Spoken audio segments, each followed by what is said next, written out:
Σήμερα φέρνουμε κοντά σας τον Αρχιεπίσκοπο Κρήτης, κύριο Ευγένιο, να πει το δικό του χαιρετισμό στην ευκαιρία και των εορτών του 15 Αύγουστου της Κινήσεως της Θεοτόκου. Αρχιεπίσκοπε, τι έχετε να πείτε στους Έλληνες, πώς θα πούμε? Με πολύ χαρά για μια ακόμη φορά σας υποδέχθηκα σήμερα στο σπίτι της Εκκλησίας, στο δικό σας σπίτι, το σπίτι όλων των Κρητών και αυτών που μένουν στην Κρήτη και των αποδήμων Κρητών, και χάρηκα πολύ την αναστροφή μου με τα πρόσωπά σας. Για μια ακόμη φορά μου φέρατε στο νου όμορφες εικόνες από τους απόδημους Κρήτες σε όλα τα μήκη και τα πλάτη της γης. Από τους Κρήτες που αλλού ευημερούν, όπου τα κράτη στα οποία βρίσκονται ευημερούν, και αλλού δυσκολεύονται, γιατί ίσως βρίσκονται κοντά σε εστίες πολέμων, και αυτό δεν πρέπει να το ξεχνούμε στους καιρούς μας. Σκέφτομαι συχνά και επικοινωνώ με τους ανθρώπους που είναι λίγο πιο πέρα από μας, στη Γάζα, στα Ιεροσόλυμα, στο Σινά, ανθρώπους κοντά μας που υποφέρουν αυτή τη στιγμή από τους πολέμους, από τις προσφυγές, από την ανέχεια. Αυτοί οι άνθρωποι κατεξοχήν τους καιρούς προβληματίζουν τη σκέψη μας, αλλά και αποτελούν αντικείμενο της προσευχής μας. Και σε αυτούς τους ανθρώπους θέλω να στρέψω το λόγο και να τους πω να έχουν κουράγιο και δύναμη, όπως και οι πρόγονοί μας που πέρασαν και αυτοί δυσκολίες, που πολλές φορές χρειάστηκε και να εκπατριστούν ακόμα από πατρογονικές αιστείες, αλλά δεν το έβαλαν ποτέ κάτω. Με τη βοήθεια του Θεού ορθοπόδησαν όπου πήγαν και μεταλαμπάδευσαν την παράδοση και τον πολιτισμό τους, το ήθος, τις αρχές και τις αξίες τους. Αυτό ίσως έχει τελικά και την μεγαλύτερη αξία για όλους εμάς. Να κρατήσουμε αυτά που μας κρατάνε. Από αυτά κρατιόμαστε. Την ιστορία μας, από την πίστη μας, από την ελπίδα μας, από την αγάπη μας στο συνάνθρωπο, από τη συγχωρετικότητα και την ανεξικακία μας. Όλα αυτά μας έβγαλαν στα ανοιχτά μέσα στους αιώνες και κρατηθήκαμε. Εμείς εδώ στην Κρήτη, το ξέρουμε όλοι, περάσαμε τόσες δυσκολίες. Ρωμαιοκρατίες, Αραβοκρατίες, Ενετοκρατίες, Τουρκοκρατίες, 1002 κρατίες. Περάσανε τόσα πολιτεύματα, δημοκρατίες, βασιλείες, δικτατορίες, και όμως αντέξαμε. Γιατί αντέξαμε? Γιατί μείναμε σταθερά προσιλωμένοι σε αυτά που μας δίνουν την αληθινή μας ταυτότητα, την ορθόδοξη πίστη μας και την εθνική μας κληρονομιά. Αυτά που παραλάβαμε από τους προγόνους μας και πρέπει να τα δώσουμε στις επόμενες γενναίες. Αυτά που κρατούμε ως κόρηνο οφθαλμού. Γι' αυτό και στενοχωρούμαστε και διαμαρτυρόμαστε, όπως και αυτές τις ημέρες το πράξαμε, βλέποντας ακόμα και σε κορυφαίους θεσμούς όπως τους Ολυμπιακούς Αγώνες να χλευάζονται πρόσωπα και σύμβολα της πίστης κάποιων ανθρώπων και να παρουσιάζονται ως πολιτισμικά γεγονότα κάποιες καρικατούρες πολιτισμού που μπορεί να φανερώνουν την αληθινή κατάσταση της κοινωνίας μέσα στην οποία βρισκόμαστε, αλλά που σίγουρα δεν είναι αυτό που πρέπει τελικά να επικρατήσει. Τούτοι οι καιροί των ακροτήτων μας θέλουν ίσως περισσότερο από ποτέ άλλοτε ενωμένους. Ενωμένους σε αυτές τις αρχές, σε αυτές τις αξίες και σε αυτή την παράδοση. Βλέπετε πόσο επιμένω σε αυτές τις λέξεις. Γιατί θεωρώ πως μόνο αυτά αποτελούν το εχέγγυο της επιβίωσής μας και μόνο από αυτά μπορούμε να ξαναδώσουμε το φως σε έναν κόσμο που δυστυχώς παραπέει σε κάθε λογής σκοταδισμούς και που δυστυχώς οι ακραίες φωνές και τάσεις βλέπουμε να παίρνουν όλο και περισσότερο χώρο στη ζωή των ανθρώπων. Κάποτε κάποιες τέτοιες φωνές ήταν στο περιθώριο. Τώρα δυστυχώς όχι μόνο ακούονται, αλλά κάνουν και πολύ θόρυβο τελικά και πολλές φορές καλύπτουν και τις υγιείς φωνές κάποιων ανθρώπων. Εμείς λοιπόν και ιδιαίτερα οι απόδημοι μας που ζουν μέσα σε τόπους που αποτελούν χωάνες πολιτισμών και τρόπων ζωής, είναι υπεβιβλημένο να κρατούν αυτό που παρέλαβαν.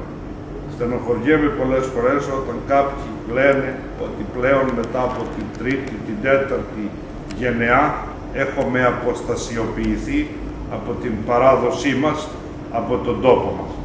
Και καλώ όλους τους αποδήμους μας πρώτον να κρατήσουν τη γλώσσα μας, γιατί από εκεί εξαρτάται η επιβίωση του ελληνισμού. Δεύτερον, να κρατήσουν την ιστορία μας και τρίτον, απευθύνω μια έκκληση όσο το δυνατόν περισσότερο να έρχονται στην πατρίδα για να τονώνουν και εμάς που έχουμε μείνει εδώ, αλλά και για να αναβαπτίζονται εκείνοι σε αυτές τις αρχές του πολιτισμού και της παράδοσής μας. Έχουμε σήμερα τη μεγάλη χαρά να είναι κοντά μας εδώ ένας από αυτούς τους απόδημους Κρήτες που τα τελευταία χρόνια διακονεί υπό το ημοχώριο του Οικουμενικού μας Πατριάρχου την εκκλησία μας στη Βουδαπέστη, στην Ιερά Μητρόπολη Αυστρίας.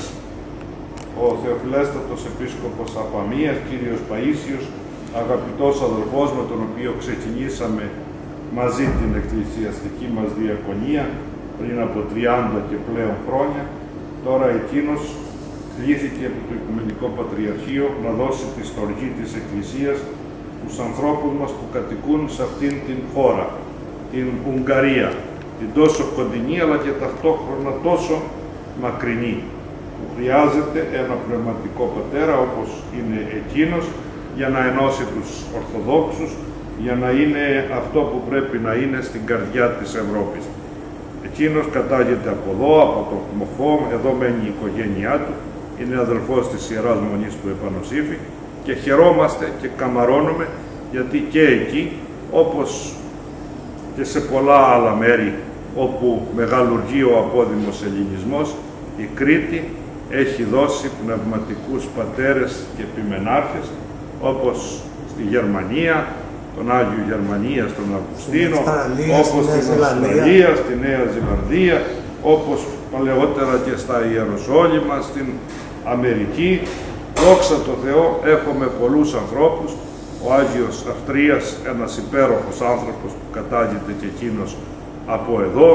Άγιος Χαλκιδόνος που είναι σήμερα ο μετά τον Πατριάρχη μας στο Οικουμενικό μας Πατριαρχείο, έχει την καταγωγή του από εδώ, από τον Άγιο Νικόλαο. Δόξα τω Θεώ, έχουμε πολλούς ανθρώπους και όπως λέω πάντα, η Κρήτη τους καλύτερους καρπούς της πάντα τους έκανε εξαγωγή για να μάθει όλος ο κόσμος τι είναι η Κρήτη και τι παράγει. Έτσι και σε ανθρώπινο δυναμικό, δόξα τω Θεώ, η εξαγωγή της Κρήτης την έβγαζε πάντα στα ανοιχτά. Αυτή η μάνα Κρήτη με την ανοιχτή της αγκαλιά περιμένει όλους, αλλά και στοργικά αναπαύει όλους, τους εγγύς και τους μακράν. Η Παναγία μας που τη γιορτάζουμε τόσο χαρακτηριστικά στο Πάσχα του καλοκαιριού, όπως το ονομάζει η παράδοσή μας, το 15 Αύγουστο, η μεγάλη μάνα του κόσμου, να ευλογεί τη ζωή και τα έργα όλων και να μας κατευθύνει να κρατάμε αυτά που μας κράτησαν τόσους αιώνες και έχουν αποστολή να μας οδηγήσουν στο μέλλον. Σας ευχαριστώ. Έχει ελληνισμό η Ουγγαρία, 3-4 χιλιάδες, ίσως και παραπάνω. Το πρόβλημα, ένα πρόβλημα ως προς την Εκκλησία είναι ότι επειδή προέρχονται από τον εμφύλιο οι περισσότεροι, βρίσκονται λίγο μακριά από την Εκκλησία και ο αγώνας μας και η αγωνία μας μαζί με τον Άγιο Αυστρίας είναι να μπορέσουμε όλους τους ανθρώπους αυτούς να τους φέρουμε κοντά στην Εκκλησία, να ζήσουν την Εκκλησία, να ζήσουν τον Χριστό, να μάθουν για την Εκκλησία. Έχουν και τις δικαιολογίες τους ότι βρέθηκαν σε ένα χώρο που επικρατούσε ο κομμουνισμός. Δεν ήταν εύκολα τα πράγματα, έφυγαν όπως έφυγαν από την Ελλάδα, αλλά τώρα πλέον τα πράγματα έχουν αλλάξει. υπάρχει ελευθερία, απλά πρέπει να γίνει μια επανεκκίνηση σε όλους αυτούς τους Έλληνες και έτσι θέλησε ο Θεός μετά από 15 χρόνια κληρικός εδώ στην Αρχιεπισκοπή Κρήτης να βρεθώ στην Ουγγαρία. Ούτε το είχα φανταστεί ποτέ ότι θα βρισκόμουν στο κέντρο της Ευρώπης, στην Ουγγαρία. Έτσι ήταν το σχέδιο του Θεού.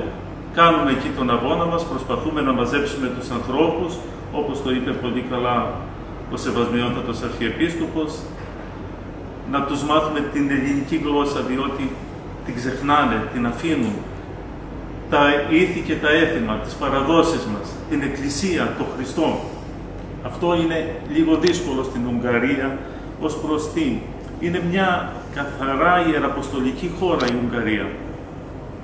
Γιατί συνήθως όταν ακούμε περί ιεραποστολής, το μυαλό μας πάει στην Αφρική, στους μαύρους, στις καλύβες, αλλά ακόμα και στη Βουδαπέστη με τις όμορφες γέφυρες, με το Δούναβι, με τα κτίρια που υπάρχουν εκεί, και όμως χρειάζεται ιεραποστολή. Δόξα τω Θεώ, έχουμε αρκετούς κατοικουμένους Ούγγρους που αναζητούν τον Χριστό, αναζητούν την Εκκλησία και συνεχώς έχουμε νέους Ορθοδόξους.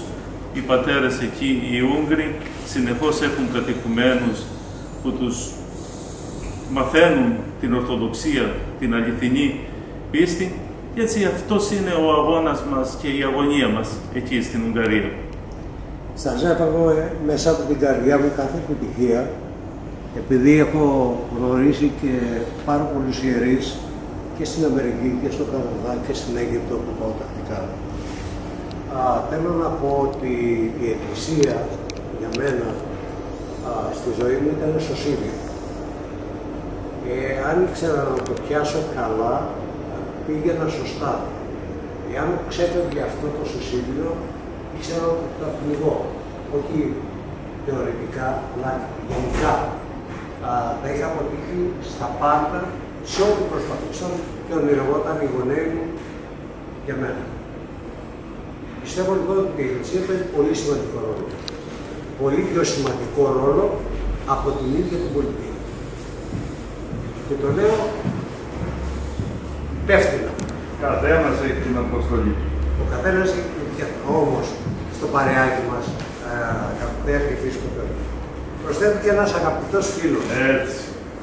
Το οποίο εμείς τον αγαπάμε πάρα πολύ και δεν είναι άλλος από τον Επίσκοπο Κροσού, τον κύριο Μεθόδιο, το οποίο καλωσορίζω σήμερα εδώ που ήρθαμε. Ο οποίος έφτασε μόλις από την Κύπρο, όπου προσκεκλημένος εκεί των αδελφών μας ήταν στις πανηγύρες τους στην Μητρόπολη Κυρηνίας. Μάλιστα. Και έχει να σας πει πολλά και από την εμπειρία του στην Κύπρο. Την άλλη αδελφή μας. Καλημέρα, καλώς ήρθατε και εσείς. Χαίρομαι πάρα πολύ που σας βλέπουμε. Ξέρετε ότι σας αγαπάμε πολύ. Τι μας φέρνετε λοιπόν από την Κύπρο? Κάτι θετικό, κάτι καλό ή καμιά ανακατοσούρα βλέπετε? Καλά, ανακατοσούρες παντού και πάντοτε υπάρχουν. Αλλά εμείς πάντοτε εστιάζουμε στο καλό που υπάρχει και αυτό που πρέπει να γίνεται. Γιατί αν δεν επιδιώκουμε το καλό και αν δεν προσπαθούμε για το καλό, είμαστε υπεύθυνοι εμείς για ό,τι δεν γίνεται. Γιατί δεν αρκεί να μην κάνουμε κακό, θα μας ζητηθεί λόγο και για το καλό που δεν κάναμε. Και ο καθένας λοιπόν από το μετερίζει που έχει ταχθεί, είτε ως κληρικά πρόσωπα, είτε ως Έλληνες πολίτες με οποιαδήποτε άλλη ιδιότητα, πρέπει να προσπαθούμε να αγωνιζόμαστε για την προαγωγή της πίστεώς μας, για την ελευθερία της πατρίδας μας, για τα δίκαια του έθνους μας, γιατί μην ξεχνάμε ότι Ελλάδα, Κύπρος και απανταχού της γης ομογένεια είμαστε ένα πράγμα. Αν το ξεχνάμε αυτό, έχουμε επίσης περιθώρια και χαραμάδες να εισβάλλουν τρίτα πρόσωπα που θα δημιουργήσουν τις άριστες καταστάσεις όπως τις βιώσαμε στο παρελθόν σαν λαός. Λοιπόν, η Κύπρος μπορεί και να έχετε πάει, δεν έχει να σπουδέψω, είναι ένας όμορφος τόπος, λίγο παραπάνω ζεστός τώρα το καλοκαίρι, αλλά με ανθρώπους φιλόξενους, ανθρώπους χαμογελαστούς, ανθρώπους που αγωνίζονται, ανθρώπους που επιμένουν, τόσο η ιεραρχία και ο κλήρος της Εκκλησίας της Κύπρου, αλλά και ο απλός λαός. Εγώ προσωπικά πήγα πρώτη φορά στην Κύπρο και σε ευχαριστώ το Θεό για αυτή την εμπειρία. Αξιώθηκα και επισκέφθηκα τα σπουδαία και ονομαστά μοναστήρια, βασιλομονάστερα της Κύπρου, όπως είναι η Μονή του Κύπρου, η Μονή του Αγίου Νεοφύτου στην Πάφο και άλλα πολλά μοναστήρια. Προσκύνησα με θαυματουργές εικόνες, χαριτόβροι τα λείψανα. Συναναστραφήκαμε με τους Αγίους Αρχιερείς εκεί πέρα. Μοιραστήκαμε τις αγωνίες τους, το όραμά τους, την προσδοκία τους. Συναναστραφήκαμε με τον απλό λαό, που είναι άνθρωποι έξω καρδιά θα λέγαμε, και προπαντός φιλόξενοι και αγαπούν φυσικά τους Έλληνες και θα έλεγα ίσως και λίγο παραπάνω τους κριτικούς. Μας θεωρούν αδέρφια τους πολύ κοντινά τους. Χαιρόμαστε που είστε σήμερα εδώ. Χαίρομαι που συναντούμε από τόσες μέρες, γιατί και εγώ μόλις είδα τον συμποσβιότατο και αγαπητό μας Άγιο Κρήτης, τον αδελφό μας τον Άγιο Αδομίας, σάρξα της σαρκός μας, γιοστούν εκ των οστέων μας, που διακοιμεί, όπως σας είπε και ο ίδιος, την ελληνική διασφορά, αλλά και όχι μόνο, και τις διαποστολικές ανάγκες που έχει αναπτύξει η Μητρόπολη Αυστρίας, της οποίας είναι επίσκοπος, ναι. Και δόξα τω Θεώ πάντων έλειπε, αυτό έχω να πω. Καλό 15. Αμήν, καλό 15, Σταύρο και πρώτη. Σήμερα απόκριες. Θα μου και πράγματα για τη φιλοξενία σας, για την αγάπη σας. Χαρήκαμε πάρα πολύ που συναντηθήκαμε. Θα ενημερωθείτε από τον Αρχιεπίσκοπο το τι ετοιμάζουμε μελλοντικά. Και πριν αναχωρήσετε θα πείτε και τον παππού. Και βέβαια, αυτό είναι... Ο παππούς περιμένει. Βέβαια. Αλλά πραγματικά μέσα από την καρδιά μου, εκ μέρους του Διοικητικού Συμβουλίου και των μελών της Ένωσης μας, της Διεθνούς Ένωσης και των Δημοσιογράφων, ευχαριστώ τους πάντες που συνέβαλαν για αυτό το τηλεοπτικό υλικό που βλέπετε, τον Παναγιώτη, τον Ρώσο, τον Χρήστο, τον Ρίκα και όλους εσάς που είχατε την ευγενή καλοσύνη να ακούσετε και να δείτε αυτό που καταγράφαμε. Σας ευχαριστώ.